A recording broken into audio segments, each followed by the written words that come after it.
गोकुळ सोबत गोकुल। आपल्यासोबत आहेत रामरावजी कुपेकर।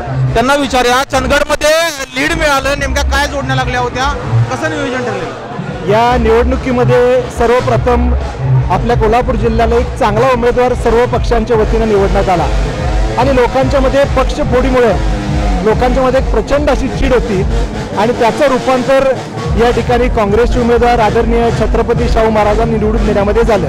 हे होत असताना समाजातील तरुण असतील, समाजातील माता भगिनी असतील आणि सर्व पक्षातील सर्व गटातील लोकांनी फार मोठ्या मताधिक्यातून फार मोठ्या फरकाने त्यांना या ठिकाणी निवडून दिलेलं आहे आणि त्याचंच रूपांतर या ठिकाणी जल्लोषामध्ये या ठिकाणी झालं। लोक प्रचंड मोठ्या प्रमाणात या ठिकाणी जल्लोष करतायत, गुलाल उधळतायत, मोटरसायकलच्या पुंगळ्या काढून मोटरसायकलचा आवाज काढतायत।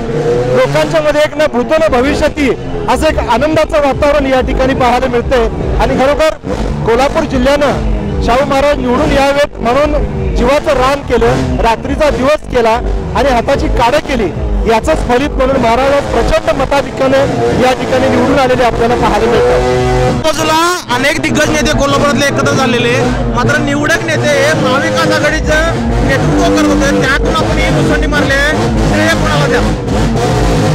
सर्व नेते विरोधात होते हे मान्य आहे, पण ही जनतेने ही निवडणूक हातात घेतली आणि ज्यावेळेला जनता ठरवते कोणाला निवडून द्यायचं त्यावेळेला सर्व नेते एका बाजूला जरी झाले तरी त्या व्यक्तीचा पराभव होऊ शकत नाही, याचं एक ज्वलंत उदाहरण आहे। खरोखर तसं बघितलं तर कोल्हापूर जिल्ह्यातले सगळे नेते एका बाजूला झाले होते आणि या बाजूला उरली होती ती कोल्हापुरातील जनता, कोल्हापुरातील युवक, कोल्हापुरातील माता भगिनी आणि कोल्हापुरातील सुज्ञ मतदार आणि त्यांनी अतिशय सुज्ञपणे मतदान केलं आणि शाहू महाराजांनी या ठिकाणी प्रचंड मताधिक्याने निवडून दिलं। येत्या आमदारकीच्या विजयाची ही सुरुवात आहे का?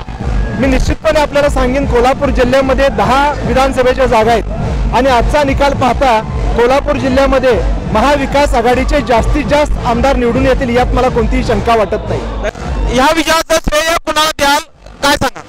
या विजयाचं श्रेय कोल्हापूर जिल्ह्यातील युवक, तरुण, माता भगिनी, सुज्ञ मतदार आणि जे सगळे कार्यकर्ते शाहू महाराजांचे होते त्यांना आणि विशेष करून कोल्हापूर जिल्ह्याचे नेते आदरणीय बंटी पाटील साहेबांना या विजयाचं श्रेय द्यावंच लागेल। रामराजे कुपेकर, जिल्ह्यात नेते काही करत असले